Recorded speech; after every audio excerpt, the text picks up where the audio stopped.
करायची ही जेव्हा फडणवीस साहेबांकडे स्वतः 2014 ते 19 मध्ये बंदरे खाते होतं तेव्हा त्यांनी काही प्रकल्पांना चालना दिलेली, संकल्पनाला सुरुवात केलेली.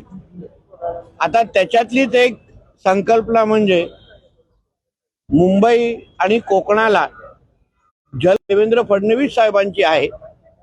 आणि आता या महायुती सरकारचं नेतृत्व करत असताना परत एकदा तिसऱ्यांदा मुख्यमंत्री झाल्यानंतर या त्यांच्या संकल्पनेला खऱ्या अर्थाने सुरुवात येणाऱ्या 1 मार्चला आपण भाऊच्या धक्का ते विजयदुर्ग असा पहिला टप्पा मुंबई आणि कोकणाला जोडण्याच्या दृष्टिकोनातून आपण सुरू करतोय. हा मुंबई ते विजयदुर्ग हा एक पहिला मार्ग रूट असेल.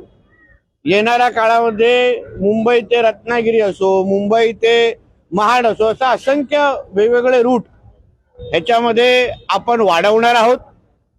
या बाबतीची पूर्ण माहिती गेल्या काही दिवसापासून म्हणजे ही बोट सुटणार कुठून, बोटीच्या तिकीटचे दर काय आहेत याची सगळी माहिती वेबसाईटवर अवेलेबल आहे. त्या अनुसार तिकीटची बुकिंग पण मोठ्या प्रमाणामध्ये सुरू झालेली आहे. चांगला रिस्पॉन्स या तिकीटच्या बुकिंगला आम्हाला मिळतोय. म्हणजे प्रीमियम इकॉनॉमी फर्स्ट क्लास गाड्या आणि बाईक याचे सगळ्यांचे रोरो मध्ये जाण्याची तयारी 1 मार्च पासून लोकांनी मोठ्या प्रमाणामध्ये शिमग्यासाठी जसं आम्ही गावी जातो तसंच यावर्षी शिमग्यासाठी जाण्यासाठी सिंधुदुर्ग गाठण्यासाठी रोरोचा वापर आमच्या कोकणातली जनता मोठ्या प्रमाणामध्ये करताना आम्हाला तिकीट बुकिंगच्या निमित्ताने दिसतंय. अशाच पद्धतीचे प्रयत्न भविष्यामध्ये पण रोरोच्या माध्यमातून मुंबई आणि कोकणाला जोडण्याचं, किंबहुना मुंबई किंवा महाराष्ट्र अन्य राज्यांबरोबर जोडणं, मुंबईला अन्य जिल्ह्यांबरोबर जोडण्याचं काम आणि पर्यटन, रोजगार आणि कृषी क्षेत्राला चालना देण्याचं काम या जलवाहतुकीच्या माध्यमातून होईल असं आवर्जून या निमित्ताने नमूद. सर, ही जी बोट आहे ती 12 महिने नवं आयाम आहे त्याचा कोकणातील लोकांना कशा प्रकारे काय वाहतुकीचे हे जे नवं आयाम आहे त्याचा कोकणात कसा फायदा होईल? बघा, एक तर पर्यटनाच्या दृष्टिकोनातून कोकणाला जाण्यासाठी आपण जेव्हा 4.5-5 तासात कोकणात जाऊ शकू तर मोठ्या प्रमाणामध्ये आपला वेळ वाचेल. आपल्याला आपल्या गावाकडे नातेवाईकांकडे जाण्याचा तर फायदा आहेच. त्याचबरोबर पर्यटन असो, आमचे आंबा काजू व्यवसायाला पण मोठ्या प्रमाणामध्ये मच्छीमारी मोठ्या प्रमाणामध्ये या निमित्ताने चालना भेटेल. म्हणून मी बोललो की पर्यटन आणि रोजगार या दोन्ही विषयाला ह्या निमित्ताने मोठ्या प्रमाणामध्ये प्रोत्साहन भेटेल. सर, पावसाळ्यामध्ये पण ही बोट जाऊ शकते अशी आहे? पावसाळ्यामध्ये पण ही बोट सुरक्षतेची सगळी काळजी घेऊन एक तुम्ही लक्षात घ्या. एवढ्या वेळ आम्हाला का लागला? काही 2-3दा तुम्हाला बातम्या द्यायला लागलं, काही रोरो बंद अवस्थेत, अशा काही बातम्या आम्ही ऐकल्या. पण आम्ही काय काळजी घेतली की प्रत्येक सुरक्षेच्या दृष्टिकोनातून परवानगी मिळाल्यानंतरच आम्ही काही ट्रायल रन केलं आणि त्यानंतर आम्ही ह्या पद्धतीचे रोरो सर्व्हिस सुरू करतोय. आताही जेव्हा तुम्ही 1 मार्च पासून प्रवासी तिथे जायला सुरुवात करतील तेव्हाही काही डॉक्टर आपण बोटीवर पण उपलब्ध करून देतोय. काही लोकांना ते समुद्राचा प्रवासाचा त्रास असतो, जसं गाडीमध्ये काही आपल्याला त्रास होतो, सी सिकनेस त्याला म्हणतात, त्या गोष्टीचा त्रास होऊ शकतो. म्हणून त्याचीही काळजी आम्ही आमच्या माध्यमातून घेतलेली आहे. सर, या वर्सोवा जेट्टी संदर्भात काही ठिकाणी 90% काम पूर्ण झालंय, 70-75% काम तिथं पूर्ण झालंय.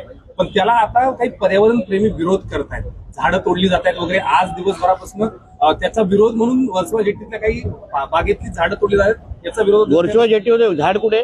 कुठली तरी नाना पार्क संदर्भात कुठे झाड आणि गार्डन मला एक दाखवावं. आम्ही त्या पद्धतीची मदत करतो. पर्यावरणपूरक विकास हाच आमच्या देवेंद्र फडणवीस साहेबांच्या सरकारचा मुख्य हेतू आहे.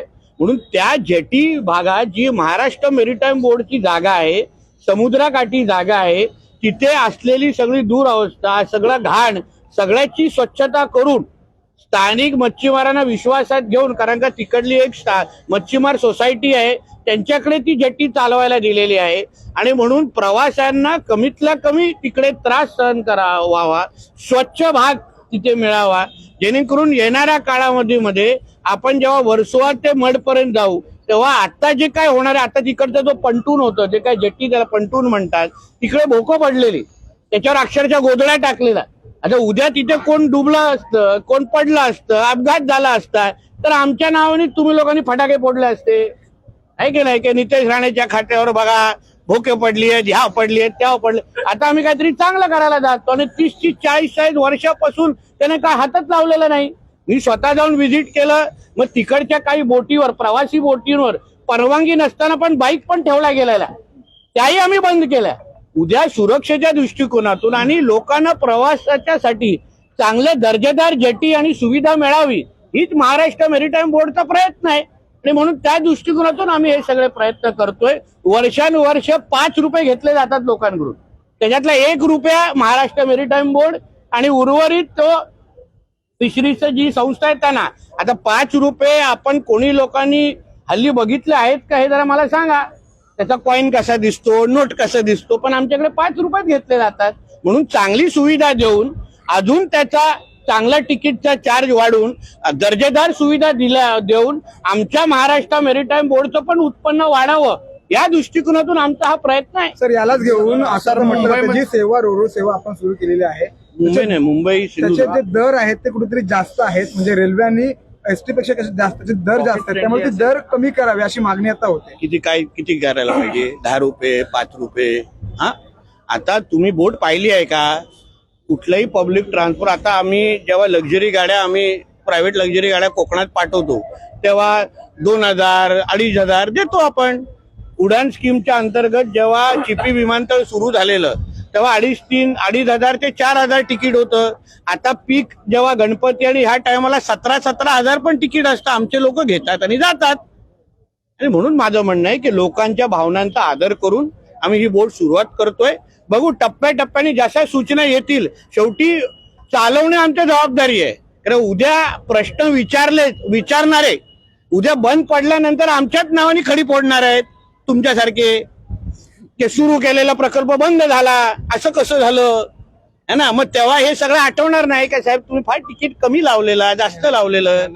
तुमची ते दोन्ही बाजूनी वाजण्याचा जो प्रकार आहे ना, त्याचा आम्हाला चांगला अनुभव असल्यामुळे टप्प्याटप्प्याने बघू पुढे काय होतं. मुंबईमध्ये क्रूज टर्मिनस, यॉट टर्मिनस थोडं थांबा. 6 तारखेच्या आदरणीय मुख्यमंत्री साहेबांचं अर्थसंकल्पाचं भाषण झाल्यानंतर त्याबद्दल मी उत्तर देईन. सर, मुंबईमध्ये क्रूज टर्मिनस, यॉट टर्मिनस उभारण्याच्या पण घोषणा झाल्या होत्या. मुंबईमध्ये क्रूज टर्मिनस, यॉट टर्मिनस पण बनवण्याच्या घोषणा झाल्या होत्या, मात्र त्या पुढे. क्रूज टर्मिनल आहे ना, तू गेला नाहीस काय? का तू माझी चूक नाही, तुझी चूक आहे. नाही. ज्याला कुटुंबाला घेऊन जा जरा क्रूज टर्मिनलला. 24 तास बातम्या देण्यापेक्षा 1 तास जरा घरगुती द्या, जावा क्रूज टर्मिनलला. पण ते केंद्र सरकारचं आहे. तुला नाही वेळ असेल तर मी तुला घेऊन जातो. घरातले मला तरी आशीर्वाद देतील. नरिमन पॉइंटवर उभारण्याची घोषणा गडकरी साहेबांनी पण केली. कुठे? नरिमन पॉइंट. अरे नरिमन पॉइंटला भावा, तिथे आपण मरीना उभारतोय, क्रूज टर्मिनल नाही उभारत.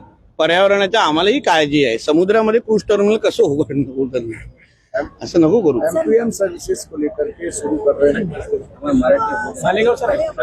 ड्रग्सच्या प्रकरणामध्ये नवी मुंबईतल्या एपीएमसी पोलीस स्टेशनच्या बाहेर काय नवी मुंबईमध्ये एपीएमसी पोलीस स्टेशनच्या बाहेर 2 तरुण पोलीस स्टेशनच्या बाहेरच ड्रग्ज सेवन करत असल्याचा व्हिडिओ समोर आलेला आहे. आणि तसंच नवी मुंबईमध्ये देखील डान्स बार अद्याप सुरू आहे. तुम्ही काल आदरणीय मुख्यमंत्री साहेबांचं भाषण ऐकलं नाही का?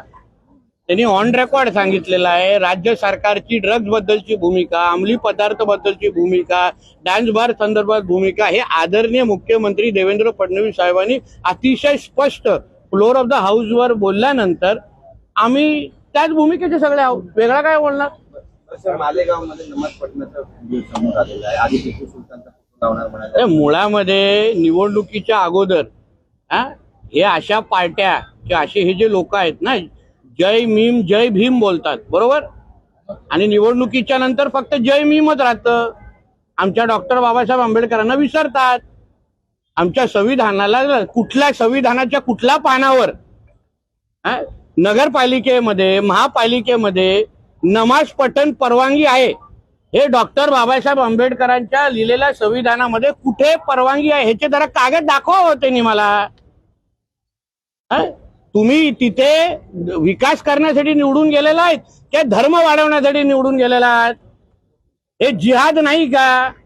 ह्याचाच विरोध आम्ही वारंवार करतोय ना. तुम्ही विकास करण्यासाठी अगर लोकप्रतिनिधी म्हणून लोकांनी तुम्हाला निवडलं असेल तर तुम्हाला नमाज पढण्यासाठी तुमच्या मस्जिदी आता बंद पडल्या आहेत का? तिथे टाळ्या लावल्या आहेत का? की तुम्हाला महापालिकेमध्ये मग आम्ही उद्या आमच्या हिंदू राष्ट्रामध्ये मग आम्ही प्रत्येक महापालिकेमध्ये भगवद्गीता वाचायला सुरू करतो ना. मग हिरव्या सापाने थोबाड उघडू नये.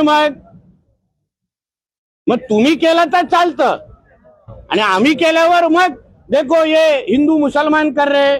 मग आता काय झालंय म्हणजे ह्यांचे शुक्रवारी पण सिलेंडर वरती येणार आणि दर दिवस पण येणार. हे कुठे लिहिलेलं आहे? आणखी व्हिडिओ व्हायरल होतो सावंतवाडीच्या मदरसेत मारहाण केली या सगळ्या संदर्भात एक लक्षात घ्या, माझ्या सिंधुदुर्ग जिथे मी पालकमंत्री आहे ना, अशा लोकांना असे धडे शिकवीन ते परत हात कापतील.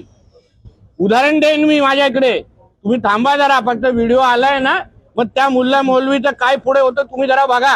आणि हे मदरसे पाहिजेत कशाला आपल्याला, ह्याच मूळ मुद्दा आहे. हे मदरसे आतंकवादीचे अड्डे आहेत, आतंकवादी घडवतात. कुठल्या, तुम्ही मला सांगा, कुठल्या इस्लामिक राष्ट्रामध्ये असे आम्ही मदरशाच्या सारखेच आम्ही कुठले हे शाळा उघडल्या आणि तिथे फक्त भगवद्गीता शिकवायला चालू केलं, हिंदू संस्कृतीचे धडे. ह्या लोकांना इस्लामिक राष्ट्रामध्ये परवानगी आहे का हो आम्हाला? मग आम्ही कशाला हे मदरशांचे हे लाड करायचे? कधी त्याच्यामध्ये हत्यार भेटतात, कधी मुलांना मारलं जातात.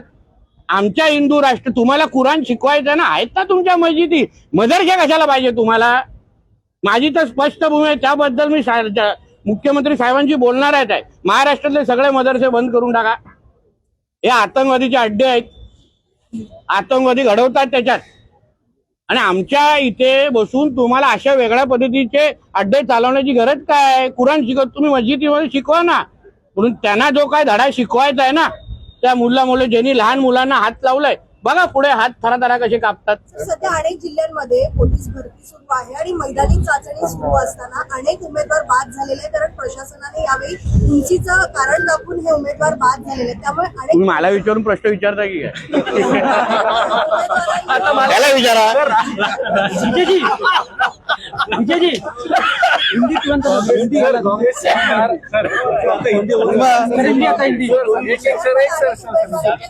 माझ्या उंचीचे जेवढे त्यांची सगळ्यांची विकेट काढता येतात.